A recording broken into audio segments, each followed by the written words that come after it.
Hallelujah, price lord. ದೇವರಿಗೆ ಸ್ತೋತ್ರವಾಗಲಿ.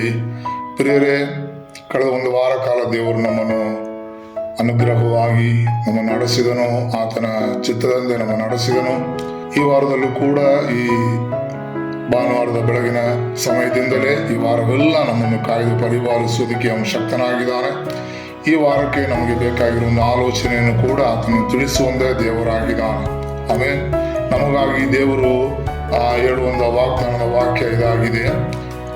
1 ಪೇತ್ರನ ಪುಸ್ತಕ 5ನೇ ಅಧ್ಯಾಯ 7ನೇ ವಾಕ್ಯವನ್ನು ನಾವು ಧ್ಯಾನಿಸೋಣ. 1 ಪೇತ್ರ 5ನೇ ಅಧ್ಯಾಯ 7ನೇ ವಾಕ್ಯ. 1 Peter chapter 5 verse 7. ನಿಮ್ಮ ಚಿಂತೆಯನ್ನೆಲ್ಲ ಆತನ ಮೇಲೆ ಹಾಕಿರಿ, ಆತನು ನಿಮಗೋಸ್ಕರ ಚಿಂತಿಸುತ್ತಾನೆ. ಹಲ್ಲೆಲೂಯಾ. ನಿಮ್ಮ ಚಿಂತೆಯನ್ನೆಲ್ಲ ಆತನ ಮೇಲೆ ಹಾಕಿರಿ, ಆತನು ನಿಮಗೋಸ್ಕರ ಚಿಂತಿಸುತ್ತಾನೆ. ಈ ಒಳ್ಳೆಯ ವಾಕ್ಯಕ್ಕಾಗಿ ನಾನು ದೇವರನ್ನು ಸ್ತುತಿಸುತ್ತೇನೆ. ದೇವರು ನಮಗೋಸ್ಕರ ಕೊಡುವಂಥ ಈ ವಾಗ್ದಾನದ ವಾಕ್ಯಕ್ಕಾಗಿ ದೇವರನ್ನು ಸ್ತುತಿಸುತ್ತೇನೆ. ನಮ್ಮ ಚಿಂತೆಯನ್ನೆಲ್ಲ ಆತನ ಮೇಲೆ ಹಾಕುವಾಗ ಆತನು ನಮಗೋಸ್ಕರ ಚಿಂತಿಸುವ ದೇವರಾಗಿದ್ದಾನೆ. ಈ ವಾರವನ್ನು ಕುರಿತಾಗಿರೋ ಒಂದು ಚಿಂತೆ ಆಗಿರಬಹುದು, ನಮ್ಮ ಕುಟುಂಬದ ಕಾರ್ಯಗಳನ್ನು ಕುರಿತಾಗಿರೋ ಚಿಂತೆ ಆಗಿರಬಹುದು, ನಮ್ಮ ಮಕ್ಕಳನ್ನು ಕುರಿತಾಗಿರೋ ಚಿಂತೆ ಆಗಿರಬಹುದು, ನಮ್ಮ ಭವಿಷ್ಯವನ್ನು ಕುರಿತಾಗಿರೋ ಚಿಂತೆ ಆಗಿರಬಹುದು. ಎಲ್ಲ ಚಿಂತೆಗಳನ್ನು ದೇವರ ಕರದಲ್ಲಿ ಕೊಡೋಣ. ಯಾವುದೇ ವಿಧವಾದ ಚಿಂತೆಗಳಿಂದ ನಾವು ಒಂದು ವೇಳೆ ಭಾರದಲ್ಲಿ, ದುಃಖದಲ್ಲಿ, ಪ್ರಯಾಸದಲ್ಲಿ ಆಗಿರಬಹುದು, ನಾಳಿನ ಕಾರ್ಯವನ್ನು ಕುರಿತು ನಾವು ಯೋಚನೆ ಮಾಡುತ್ತಾ ಚಿಂತೆ ಮಾಡುತ್ತಾ ಇರಬಹುದು. ಏನಪ್ಪ ಮಾಡುವುದು ಎಂಬುದಾಗಿರುವಂಥ ಅನೇಕ ವಿಧವಾದ ಚಿಂತನೆಗಳಿಂದ ನಾವು ದುಃಖ ಪಡುತ್ತಾ ಇರಬಹುದು. ಬಟ್ ದೇವರು ಹೇಳುತ್ತಾನೆ, ನಿಮ್ಮ ಚಿಂತನೆಲ್ಲ ನನ್ನ ಮೇಲೆ ಹಾಕ್ರಿ. ಹಲ್ಲೆಲೂಯಾ. ಆತನ ಮೇಲೆ ನಮ್ಮ ಚಿಂತೆಗಳನ್ನೆಲ್ಲ ಹಾಕುವಾಗ ಆತನು ನಮಗೋಸ್ಕರ ಚಿಂತಿಸುವ ದೇವರಾಗಿದ್ದಾನೆ. ಆಮೇಲೆ ಹಲ್ಲೆಲೂಯಾ. ಕೀರ್ತನೆ ಪುಸ್ತಕದಲ್ಲಿ ನಾವು ಹೀಗೆ ನೋಡುತ್ತೇವೆ, ಒಬ್ಬ ನನ್ನಲ್ಲಿ ಮೊರೆ ಇಡುವುದಾದ್ರೆ, ಯಥಾರ್ಥವಾಗಿ ಮೊರೆ ಇಡುವುದಾದ್ರೆ ನಾನು ಅವನಿಗೆ ಸದುತ್ತರವನ್ನು ದಯಪಾಲಿಸುತ್ತೇನೆ ಎಂಬುದಾಗಿ ನಾವು ನೋಡುತ್ತೇವೆ. ನಾವು ಯಥಾರ್ಥವಾಗಿ ಮನಪೂರ್ವಕವಾಗಿ ಆತನ ಮೇಲೆ ನಮ್ಮ ಚಿಂತೆನೆಲ್ಲ ಹಾಕೋಣ. ಆತನ ಎಲ್ಲ ಚಿಂತೆಗಳಿಗೂ ಹಲ್ಲೆಲೂಯಾ ಅವನು ಉತ್ತರ ಕೊಡುವ ದೇವರಾಗಿದ್ದಾನೆ. ನಾವು ಯಥಾರ್ಥವಾಗಿ ಆತನ ಮೊರೆ ಇಡೋಣ. ಯಥಾರ್ಥವಾಗಿ ನಮ್ಮ ದುಃಖ ಭಾರ ಎಲ್ಲವನ್ನು ಆತನ ಮೇಲೆ ಹಾಕೋಣ. ಆತನು ನಮಗೋಸ್ಕರ ಭಾರ ಹೊರುವನಾಗಿದ್ದಾನೆ. ಆತನು ನಮಗೋಸ್ಕರ ಚಿಂತಿಸುವನಾಗಿದ್ದಾನೆ. ಆತನು ನಮಗೋಸ್ಕರ ಒದಗಿಸುವನಾಗಿದ್ದಾನೆ. ಆತನು ನಮಗೋಸ್ಕರ ಎಲ್ಲವನ್ನು ನೋಡಿಕೊಳ್ಳುವ ಒಂದು ದೇವರಾಗಿದ್ದಾನೆ. ಹಲ್ಲೆಲೂಯಾ. ಆತನು ಯಾವುದೇ ಕಾರ್ಯವನ್ನು ನಮ್ಮಿಂದ ನಿರೀಕ್ಷಿಸಿಕೊಂಡು ಮಾಡುವ ದೇವರಲ್ಲ. ಹಲ್ಲೆಲೂಯಾ.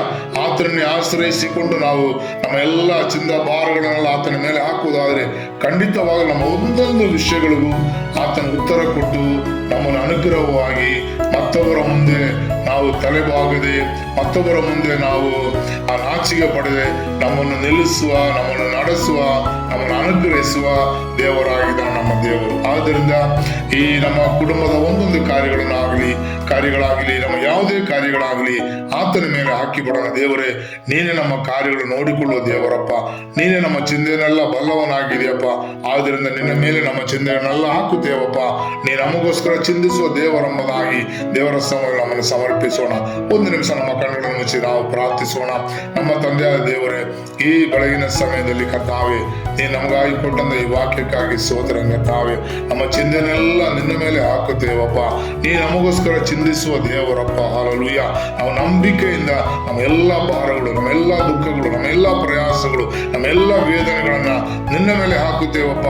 ನೀ ನಮಗೋಸ್ಕರ ಚಿಂತಿಸುವ, ನೀ ನಮ್ಮ ವೇದನೆಗಳನ್ನು ನೀಗಿಸುವ, ನೀ ನಮ್ಮ ಭಾರಗಳನ್ನು ಹೊರುವ ದೇವರಾಗಿರುವುದರಿಂದ ಕರ್ತಾವೆ, ನಮ್ಮ ಎಲ್ಲ ಕಾರ್ಯಗಳನ್ನು ನಿನ್ನ ಮೇಲೆ ಹಾಕುತ್ತೇವೆ. ನೀ ನಮಗೋಸ್ಕರ ಒದಗಿಸುವ ದೇವರಪ್ಪ. ನೀ ನಮ್ಮನ್ನು ಕರ್ತನೇ ಹಲ್ಲೆಲೂಯಾ ನಮ್ಮನ್ನು ನಡೆಸುವ ದೇವರು ಕರ್ತನೇ ಸ್ತೋತ್ರ. ಮತ್ತೊಬ್ಬರ ಮುಂದೆ ನಾಚಿಕೆ ಪಡದೆ ಕರ್ತನೇ ಸಂತೋಷವಾಗಿ ಅನುಗ್ರಹವಾಗಿ ನಮ್ಮ ನಡೆಸುವ ದೇವರಾಗಿರುವುದರಿಂದ ಕರ್ತಾವೆ, ಎಲ್ಲಾ ಚಿಂತಾ ಭಾರಗಳನ್ನು ನಿನ್ನ ಮೇಲೆ ಹಾಕಿ ಕರ್ತನೇ ನಾವು ಕಾಯುತ್ತಿದ್ದೇವಪ್ಪ. ನೀ ನಮ್ಮನ್ನು ಕರ್ತನೇ ಹಲ್ಲೆಲೂಯಾ ನಮಗಾಗಿ ಒದಗಿಸಿ ನಮ್ಮನ್ನು ನಡೆಸುವ, ನಮ್ಮನ್ನು ಮತ್ತೊಬ್ಬರ ಮುಂದೆ ಸಾಕ್ಷಿಯಾಗಿ ನಿಲ್ಲಿಸುವ ದೇವರೆಂಬುದಾಗಿ ನಂಬಿ ನಿನ್ನ ಪಾದ ಬಿಡದಲ್ಲಿ ಒಪ್ಪಿಸಿ ಕೊಡ್ತಿದ್ದೇವೆ ಕರ್ತನೇ ಸ್ತೋತ್ರ. ಈ ವಾರವೆಲ್ಲ ನಮ್ಮನ್ನು ಅದ್ಭುತವಾಗಿ ನಡೆಸು. ಮುಂಬರುವ ದಿವಸಗಳಲ್ಲಿ ಕರ್ತನೇ ನಮ್ಮ ಭವಿಷ್ಯಗಳನ್ನೆಲ್ಲ ನಿನ್ನ ಮೇಲೆ ಹಾಕುತ್ತೇವಪ್ಪ. ಸ್ತೋತ್ರ. ಸಮೃದ್ಧಿಯಾಗಿ ಅನುಗ್ರಹವಾಗಿ ನಮ್ಮನ್ನು ಸಂತೋಷ ನಡೆಸುವುದಕ್ಕಾಗಿ ಸ್ತೋತ್ರ. ನಮ್ಮ ಪ್ರಾರ್ಥನೆ ಕೇಳಿ ಕರ್ತನೇ ನಮ್ಮ ಇಷ್ಟಾರ್ಥವನ್ನು ನೆರವೇರಿಸಿ ನಮ್ಮ ನಡೆಸುವ ದೇವರ ಸಮ್ಮುಖದಲ್ಲಿ ನಮ್ಮನ್ನು ಮತ್ತೊಂದು ಸಾರಿ ಒಪ್ಪಿಸಿಕೊಟ್ಟು ಪ್ರಾರ್ಥಿಸುತ್ತೇವೆ ಕರ್ತನೇ. ನಮ್ಮ ಪ್ರಾರ್ಥನೆ ಕೇಳಿದಕ್ಕಾಗಿ ಸ್ತೋತ್ರ. ಯೇಸುವಿನ ನಾಮದಲ್ಲಿ ಬೇಡುತ್ತೇವೆ ತಂದೆಯೇ, amen. Hallelujah. Praise the Lord. ದೇವರು ನಮ್ಮನ್ನು ಅನುಗ್ರಹಿಸಲಿ. ಸ್ತೋತ್ರಂ ಸ್ತೋತ್ರಂ.